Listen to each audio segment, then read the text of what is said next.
Hi everyone, this is Balázs from RacingBrick. I made a preview video of this set at the reveal and many of you asked why I couldn't open the box and show you the contents while other YouTubers have already published speed builds and review videos right away. The reason is simple, these channels are run by stores that get the sets from LEGO well in advance, but not sent for review, but for their own inventory. Apparently, some stores have decided that they are doing speed builds and review videos to promote themselves, and LEGO seems to be okay with that. The sets I get from LEGO come from a different department with a clear embargo date. I cannot publish a review earlier than that. In the case of the Peugeot, today is the day, and I hope to show you a lot more detail from the build than you've been able to see previously. In fact, there is so much to cover that I'm going to split the video into two parts again. In the first part, you will see all the building details, the cool and tricky technical solutions, and the final look of the model compared to its old brother. In the next video, I will analyze the design and functions, then bring in all 1/10 scale cars that were released between these two, check how the different aspects have changed over time, and give you my final verdict on the Peugeot 9X8. I won't spend much time with the box, we already checked it in the preview video, let's open it. The set has 1775 pieces. The recommended retail price is €200 or dollars, and officially it will be available from the 1st of May. In the box, there are 16 numbered bags with only 5 building phases, 3 unnumbered bags, 4 tires and the envelope with the instructions and 2 nice big sticker sheets. Yes, over 50 something stickers. I know some of you are already preheating the caps lock button. I mean, it is a Le Mans race car, what else did we expect? The instructions start with a few words from the design team, who apparently work closely with Peugeot, which is promising. Then come some nice comments from Peugeot Sports Technical Director, a few details about the set, a nice view of the real car, a little history of the Peugeot racing at the 24 Hours of Le Mans, and another cool double photo of the LEGO and the real version. Here's the part list for the set if you are interested, and now let's start building. The process starts with the rear differential. We have the classic version here. A pretty common setup so far, although I'm not sure where the shock absorbers will connect. And yes, this is where things start to get interesting. This is the new heavy-duty shock absorber previously seen in the Ferrari Daytona and the BMW motorcycle, but only one is used here. You have to pay attention to the alignment of the assemblies here, there are quite a few rotations. We need a few more parts and then we can check what we built so far. It looks a bit funny, well, because it's upside down. So, that's a pretty interesting setup. The original car has a pull rod suspension at the rear, which of course is more complex and has more components that would fit here, but the basic concept is quite similar. We have the control arms, the pull rod going downwards, and when the vehicle goes over a bump, the rod pulls this rocker here. The main difference is how the rocker is suspended and how the damper is attached. In some scenarios it would also be pulled. Here, as you see, when the rod pulls the rocker, it compresses the shock absorber. I'm sure some people with more background knowledge will chime in, but I think this is a pretty cool representation of the real vehicle's pull rod suspension. There are no surprises with the building of the engine block. If you built one before, you know exactly what to expect. Because of the scale, we get the classic block parts and pistons and not the smaller ones made of cross axles. As you can see, not much happens between the differential and the fake engine. 2 8-tooth gears are used to transmit the power since the engine sits one module lower. There's one thing that I'm missing though and was a bit confusing in the official announcement. According to that, the 7-speed gearbox is also replicated somehow, which should be here between the engine and the rear axle. Well, I hope that was more of a misunderstanding and they don't want these 2 8-tooth gears to represent that. The large frame comes from one of the unnumbered bags, indicated by the brick and plus symbols in the manual. You can tell that an effort has been made to realistically recreate the various components of the vehicle. It would be nice to find some additional information about them in the manual. Here are the turbos and the exhaust pipes, for example. Here comes the block for the hand-of-God steering, and after a few additional pins we are done with phase 1. Phase 2 starts with the first stickered element.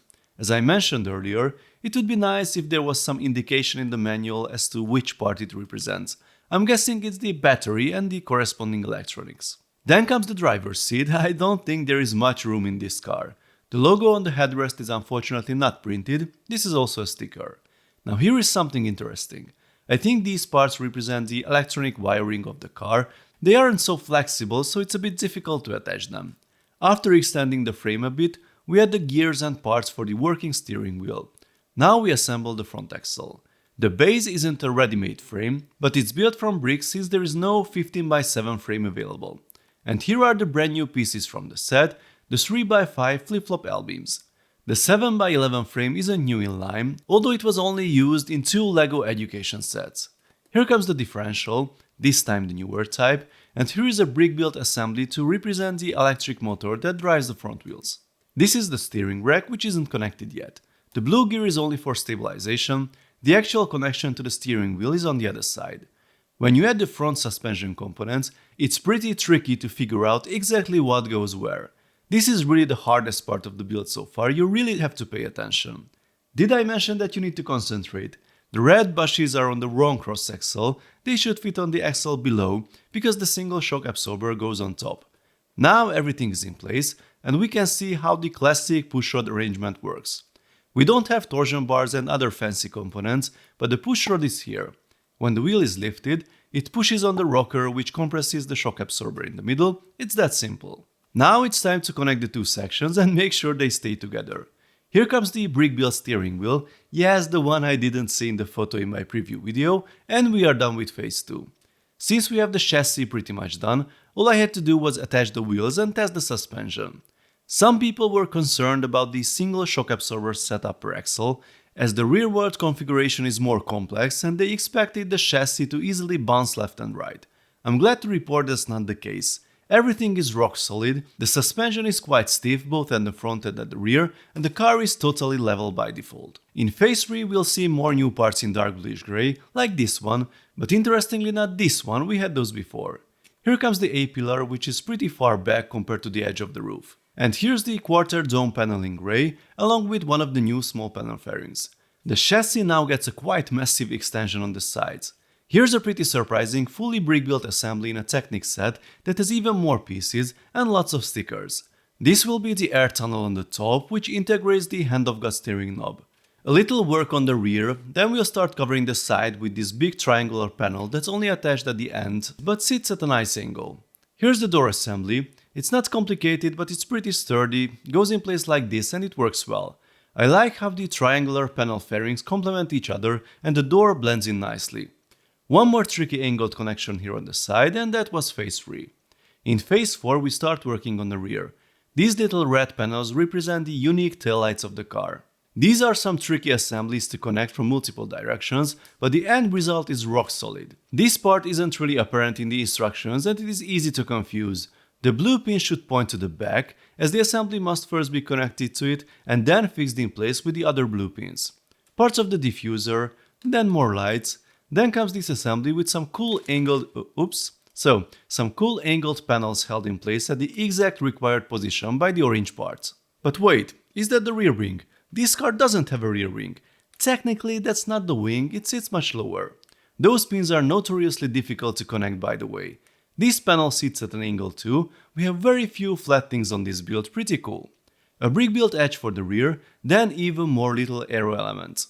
The rear cover is the next assembly. It has to be folded like this, and this item will probably be the most criticized one, you probably see why. This is certainly not a small assembly, it has quite a few parts and connections. Here again we have some slight angles, and here are the large curved wheel arches in dark bluish grey, a very useful piece for future custom builds.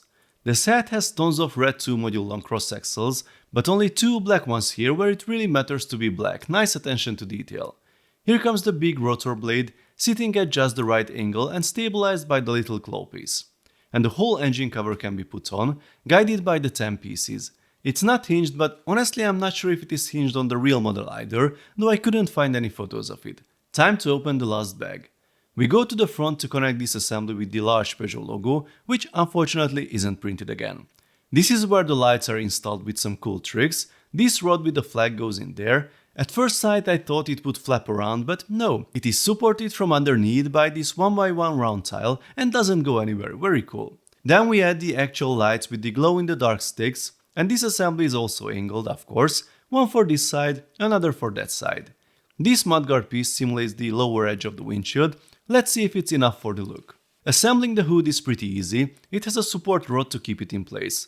Adding more details to the front, some of them are a bit difficult to connect. Actually, there are a lot of challenges here, or maybe I'm getting tired, not sure. This big angled panel fairing goes here, it looks very nice. The end is near, rear view mirrors, a few more panels, the antenna for the center, and all we have to add are the wheels, and we are done. So here is the Peugeot 9X8 Hypercar in all its glory.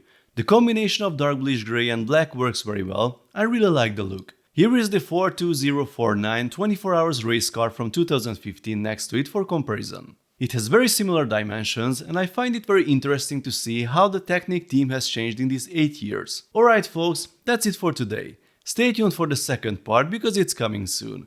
Please share your thoughts of the build in the comment section. If you like this video, then please give it a thumbs up, and don't forget to subscribe with notifications if you don't want to miss the second part with all the details, features, and the big comparison between all the cars you can see here. See you next time, bye bye.